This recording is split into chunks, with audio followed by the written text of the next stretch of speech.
এজন বৈষ্ণৱ পুত্ৰ পাবলৈও মহাপুণ্য লাগিব। গতিকে আমি বৰ্ণনা কৰি আছোঁ, ইয়াতে ওলাইছে যে যজ্ঞ ভগৱন্ত অৱতাৰ হ'ল, যজ্ঞ ভগৱন্ত।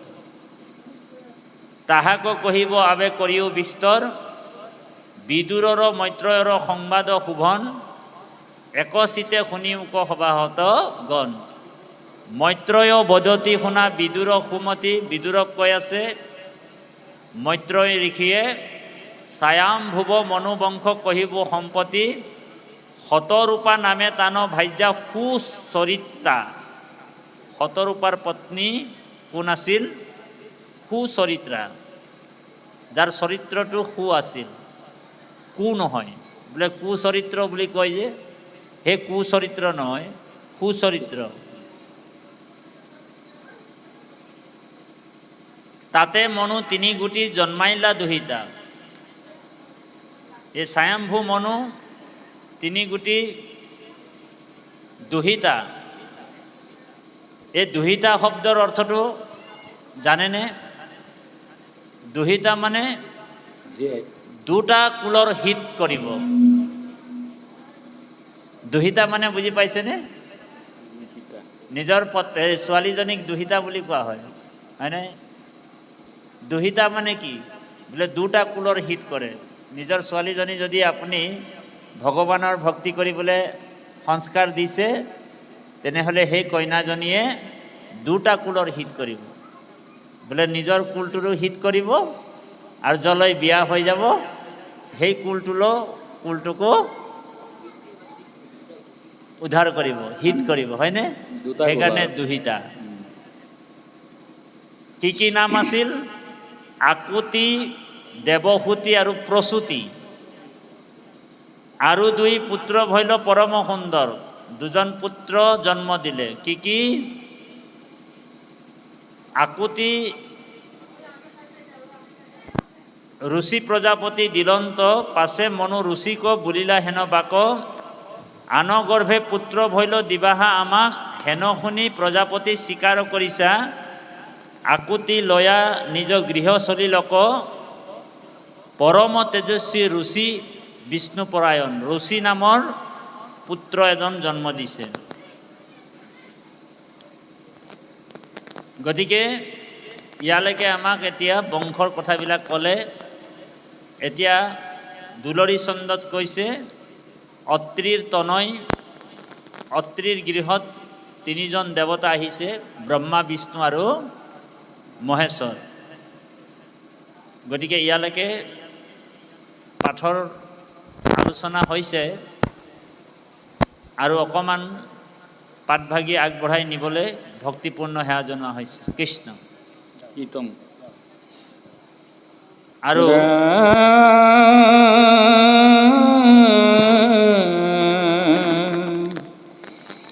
মহোৎসৱে গয়া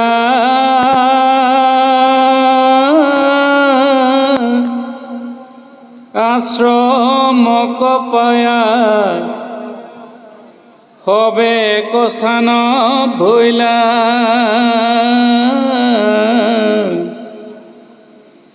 তান তপযোগ মহিমাক দেখি, বিস্ময়ে চাহিয়া ৰৈলা।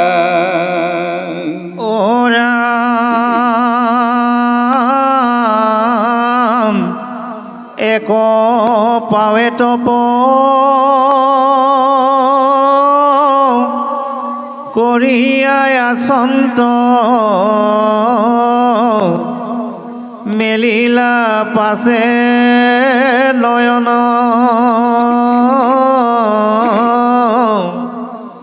ব্ৰহ্মা বিষ্ণু হৰ তিনি দেৱবৰ, আগে ভৈলা দৰি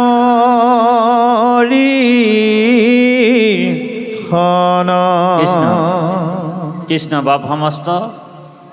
আমাৰ পৰম শ্ৰদ্ধাৰ মণ্টু ৰাজা বাপে আপোনাসৱক ভাগৱতৰ কিঞ্চিত বিশ্লেষণ কৰি শুনাব।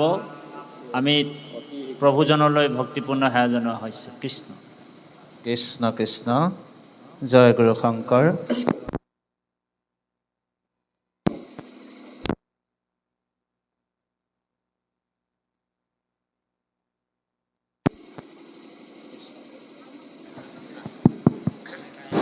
গোবিন্দ কৃষ্ণ। জয় গুৰু শংকৰ। পৰম ভক্তিভাজন এই বৈকুণ্ঠস্থলীত উপবিষ্ট হৈ থকা আজন্মৰ গুৰুমূৰ্তি বাপাই সমস্ত বাপজনাই যিখিনি আজ্ঞা কৰিছে, আচলতে আমি তাৰ যোগ্য নহয় যদিও ইয়াতে পদবন্ধেও আমাৰ সুন্দৰকৈ কৈ গৈছে। আমি সেই তাৰ আলম লৈয়ে আপোনালোকক কল কৰিব গৈছোঁ। অ ৰাম ভাগৱত শাস্ত্ৰ ইটো অগাধ কৰি থাকে, তেওঁৰ লগতে গোটেই ৰাইজে দুখ পাব। ৰাইজকে সাও দিব আৰু তেওঁ নষ্ট হ'ব আৰু লগতে ৰাইজেও নষ্ট হয়। সেইকাৰণে আচৰণটো মূল বস্তু। আপুনি আচৰি ধৰ্ম আনকো শিকাবে। এই আচৰণটো মূল বস্তু। বোলে তাঁতি বাপে জিলাই জিলাই ভাগৱতৰ কথা কৈ আছে, কিন্তু আচৰণ হ'লে নিজে একো নকৰে। বোলে আজি বোলে নগাঁও জিলাত, কালি গোৱালপাৰা, পৰহি যোৰহাট, তাৰ নেক্সট দিনাখন ডিব্ৰুগড়, তাৰ নেক্সট দিনাখন শিৱসাগৰ।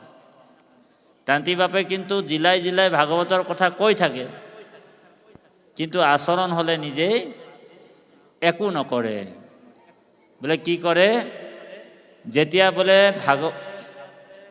নগাঁও জিলাৰ পৰা যেতিয়া ভাগৱতৰ অনুষ্ঠানটো শেষ কৰাৰ পিছত তেখেতে যেতিয়া যোৰহাট জিলালৈ যায়, বোলে যোৰহাটৰ বোলে সন্ধিয়া সময়ত, গধূলি সময়ত কোনোবা এটা চুকৰ দোকানত সোমাই তাঁতি বাপ বোলে ঔ হৰি ঔ ৰাম কৰি ঢেলেং পেলেংকৈ গৈ থাকে বোলে।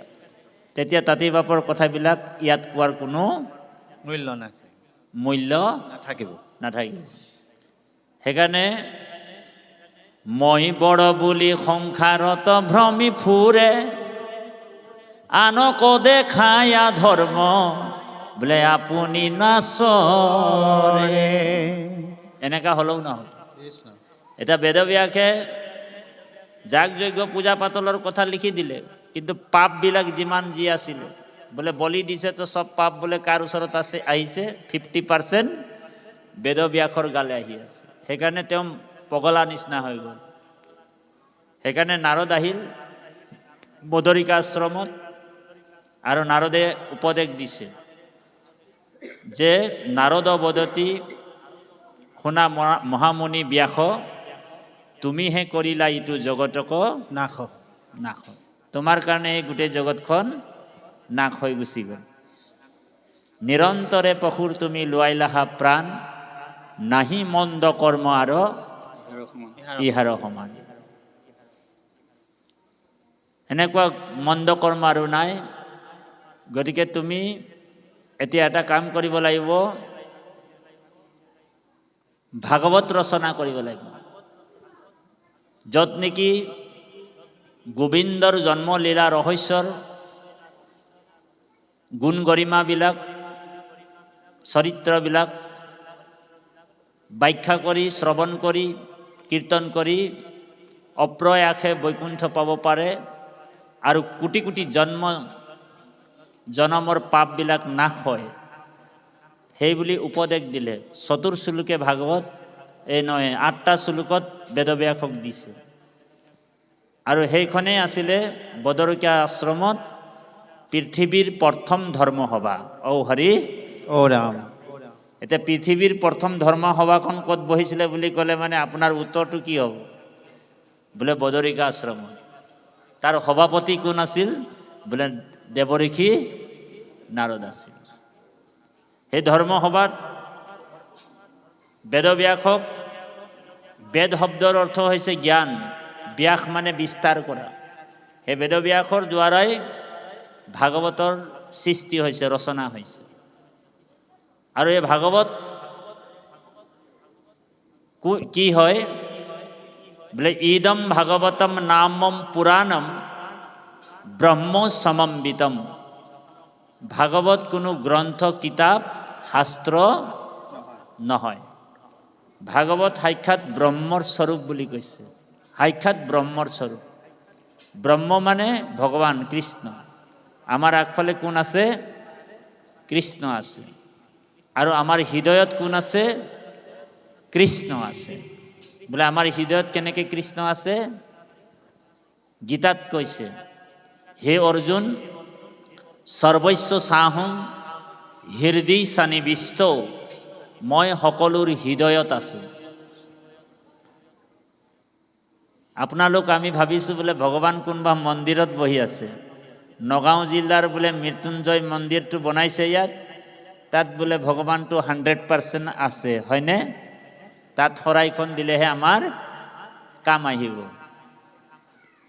বোলে আমাৰ বোলে যোৰহাটত বোলে আঠখেলীয়া নামঘৰটো আছে, তাত ভগৱানটো 100% আছে, তাত শৰাইখন দিলেহে কামত আহিব। গাড়ী লৈ লৈ মানুহবিলাকে দৌৰ মাৰিছে, হয়নে? কিন্তু গীতাত কৃষ্ণই অৰ্জুনক কৈছে, হে অৰ্জুন, এই সমস্ত প্ৰাণীৰ মই আত্মা অন্তৰ্যামী, এ শুভা শুভ ফলদাতা সাক্ষী ৰূপে স্বামী। গোবিন্দ কৃষ্ণ। সমস্ত প্ৰাণীৰ মই আত্মা অন্তৰ্যামী, শুভা শুভ ফলদাতা সাক্ষী ৰূপে স্বামী। মইতো সকলোৰ হৃদয়তে আছোঁ। সেইকাৰণে আমাৰ গুৰুজনাই কৈছে, অ দেৱৰ ঈশ্বৰ হৰি, তাংক মহা যত্ন কৰি, লৈও এক শৰণ সাক্ষাৎ,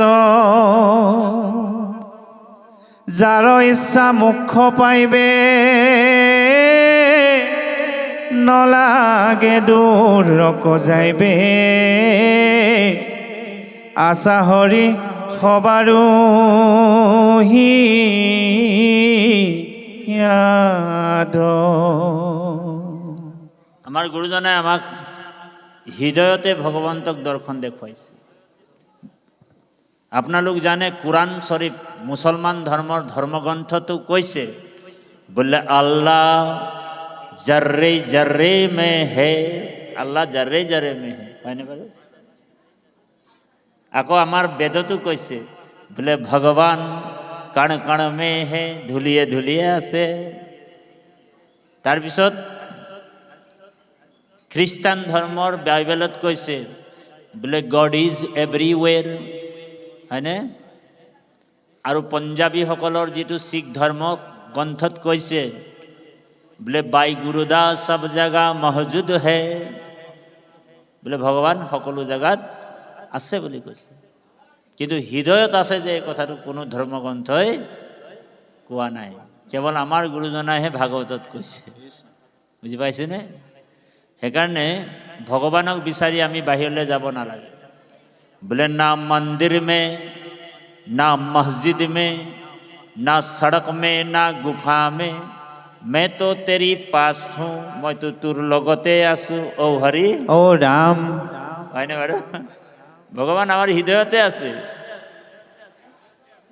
সেইকাৰণে কৈছে বোলে না যাওঁ বৃন্দাবন, বৃন্দাবন যাব নালাগে।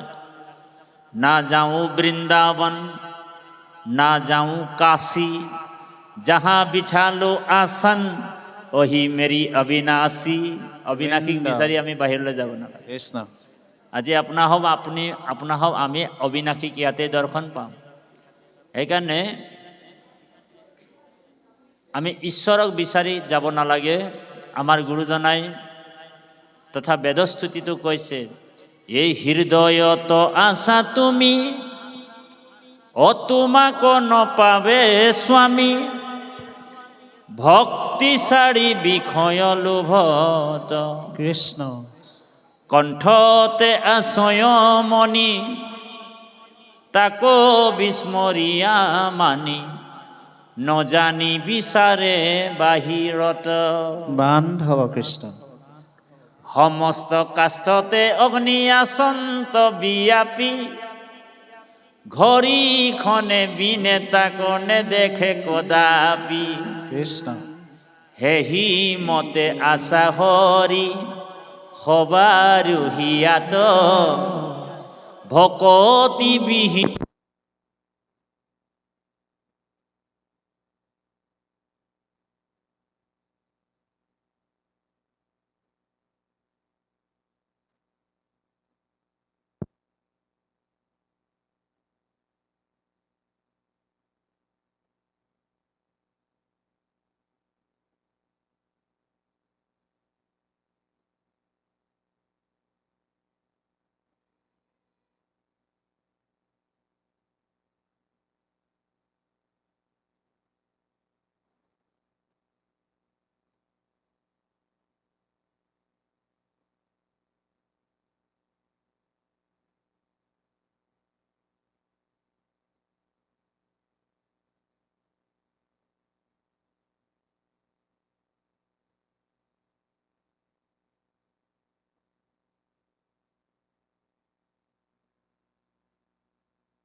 এইটোত অহা নাই চাই দিয়ক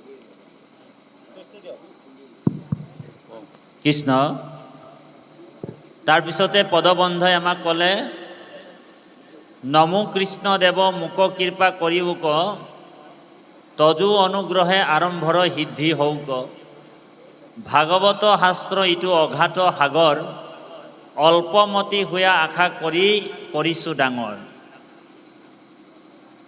কবিয়ে কৈছে এইটো যে ভাগৱতৰ নিচিনা অঘাত শাস্ত্ৰ মই ৰচনা কৰিবলৈ গৈছোঁ গতিকে হে নাৰায়ণ হে কমল নয়ন তুমি মোক কৃপা কৰিবা তাৰপিছত কৈছে সবাসদ সবে নুবুলিবা নিন্দাবাণী ৰচিবু কৃষ্ণৰ কথা জানি বা নজানি যেন মইনা ভাটো হবে বচন ভাষয় তাকো শুনি সাধু হবে আনন্দ লাভ হয় গতিকে সাধুৰ সংগতে কৃষ্ণ কথা যেতিয়া কোৱা হয় কৃষ্ণ কথা শুনৈ ভনৈ আৰু শ্ৰদ্ধা কৰে এই তিনিওজনৰ উপকাৰ হয় বোলে কি কোন কোন শুনৈ যি শুনিছে তাৰো উপকাৰ ভনৈ যি গাইছে তেওঁৰ উপকাৰ আৰু যোনে শ্ৰদ্ধা কৰিছে তেওঁৰো উপকাৰ এই তিনিও সংসাৰ তৰে বুলি কৈছে এইটো সংস্কৃত শ্লোকত কৈছে মত কথা বাচকম নিত্যম যোনে মোৰ কথা কৈ থাকে মত কথা শ্ৰৱণেই ৰতম যোনে মোৰ কথা শুনি ভাল পায় মত কথা প্ৰীতি মানসম যোনে মোৰ কথা শুনি মনৰ পৰা আনন্দ লৈ শ্ৰদ্ধা কৰে না হম তেচ্ছামি তম নৰহো এই তিনিওজনৰ হৃদয় এৰি ভগৱান যাব নোৱাৰে এই তিনিওজন হৃদয়তে ভগৱন্ত বিৰাজমান হৈ থাকে হৃদিস্থিত হৈ থাকে সেইকাৰণে আপোনালোক শ্ৰদ্ধা কৰি কৃষ্ণ কথা শুনিবলৈ কৈছে লাগিলে 2 ঘণ্টা শুনো আধা ঘণ্টা শুনো 1 ঘণ্টা শুনো যিমানকণ সময় আমি ভাগৱতৰ কৃষ্ণ কথা শুনিম 5টা নিয়ম পালন কৰি শুনিব লাগে এক হৈছে একমনে 2 নম্বৰ হৈছে সাৱধানে 3 নম্বৰ হৈছে একচিতে 4 নম্বৰ হৈছে নিখবদে আৰু 5 নম্বৰ হৈছে সৰ্বজনে এই 5টা নিয়ম পালন কৰি আমি ভাগৱতৰ কথা শুনিব লাগিব। কথা শুনিলেহে গুচে মনৰ সংশয়। মনৰ সংশয়। যেতিয়ালৈকে ভগৱানৰ কথা কাণ পাতি একান্ত মনে নুশুনিম, তেতিয়ালৈকে আমাৰ সংশয়বিলাক কিন্তু দূৰ নহয়। তাৰপিছত কি কৈছে, সেহি মতে মূৰ নিবিচাৰি গুণ দুখ, হৰি কথা শুনি চিত্ত কৰি উক সন্তোষ। এই চিত্তটো হৈছে হৃদয়টোক চিত বুলি কৈছে। এনেই মনৰ 4টা অৱস্থা, মন, বুদ্ধি, চিত আৰু অহংকাৰ। অহংকাৰ। আৰু এই মনটোৱে হৈছে, মনটো ক'ত থাকে বোলে, হৃদয়ত থাকে। গতিকে দুইটাই দুইফালে বোলে প্ৰতিবিম্বৰ নিচিনা কাম হয়। সেইকাৰণে মনৰ লগত জীৱও ভ্ৰমীভূত হৈ যায়। মনে যিবা কৰে, জীৱে তাকেই কৰে। সেইকাৰণে মনক কণ্ট্ৰল কৰিবলৈ একমাত্ৰ উপায় হৈছে ভগৱানৰ কথা। বেদব্যাসে কৈছে, এতস্মাদো ও পৰম কিঞ্চিন মানৱ শুদ্ধি বিদত্তি। মন পবিত্ৰ কৰা একমাত্ৰ উপায় হৈছে কৃষ্ণ কথা। বাকী বোলে শৰীৰটোক পবিত্ৰ কৰি দিয়াৰ বিভিন্ন উপায় আছে। চাবোন ওলাইছে, ডিঅ'ড্ৰেণ্ট ওলাইছে, চাৰ্ফ ওলাইছে। বোলে দেহাটোক আপুনি মই তনটোক পবিত্ৰ কৰিব পাৰিম, কিন্তু মনটো যেতিয়ালৈকে পবিত্ৰ নহয়, তেতিয়ালৈকে বোলে নিষ্কৃতি নহয়, কল্যাণ নহ'ব। বুজি পাইছেনে? সেইকাৰণে মনটো পবিত্ৰ কৰা একমাত্ৰ উপায় হৈছে হৰি কথা, কৃষ্ণ কথা। আৰু যিমানকণ সময় আমি ঈশ্বৰৰ কথা শুনিম, সিমান দেৰিলৈকে আমাৰ মনটো পবিত্ৰ হৈ থাকিব। সেইকাৰণে ভকতসকলে নিৰন্তৰ কৃষ্ণ কথা শুনি থাকে। নামঘোষাটো গুৰুজনাই কৈছে যে মনটোক বান্ধিবলৈ হ'লে মানে একমাত্ৰ কি বুলি কৈছে, এ মহন্তৰ সংগে হৰি কথা ৰখে, মনক জিনিও ভাই। গোবিন্দ। ও কৃষ্ণক পাইবাৰ এ মায়াক তৰিয়া, কৃষ্ণক পাইবাৰ উপায় আবাৰ নাই। কৃষ্ণ। এই মনটোক জিনিবলৈ হ'লে বোলে ভকতৰ সংগ ল'ব লাগিব, 1 নম্বৰ। 3টা বস্তু মহাপুণ্যৰ ফলত লাভ হয়। 1 হৈছে ভকতৰ সংগ, সাধু সংগ। 2 নম্বৰ হৈছে মহাপুণ্যৰ ফলত সুপুত্ৰ পায়। আৰু 3 নম্বৰ হৈছে মহাপুণ্যৰ ফলত সুভাৰ্যা পায়। এগৰাকী ধৰ্মপত্নী, ধৰ্মপৰায়ণী পত্নী, সুনীতিপৰায়ণী পত্নী আৰু ভক্তিপৰায়ণী পত্নী পাবলৈ হ'লেও মহাপুণ্য লাগিব বুলি কৈছে। যিগৰাকী পত্নীয়ে আপোনাক ভগৱত ভক্তি কৰিবলৈ আগবঢ়াই দিব, আৰু যিগৰাকী পত্নীয়ে আপোনাক ঈশ্বৰ সেৱা কৰিবলৈ বাধা দিয়ে, নামঘৰলৈ যাবলৈ বাধা দিয়ে, সেইগৰাকী পত্নী কিন্তু আপোনাক মোক নৰকলৈ লৈ যাব। আমাৰ আদিবাসী ভাষাত কৈছে, যিগৰাকী পত্নীয়ে বোলে আপোনাক কৈছে, আজিও গেলি তুই ভাগৱতে, কালিও গেলি তুই ভাগৱতে, সব দিন যদি বোলে ভাগৱতে যাই থাকবি, তো ঘৰেৰ বাজাৰটা কে কৰবে, এনেকুৱা যদি নিজৰ মানুহজনী কৈছে, তেনেহ'লে ঔ হৰি ও ৰাম। ঔ ৰাম।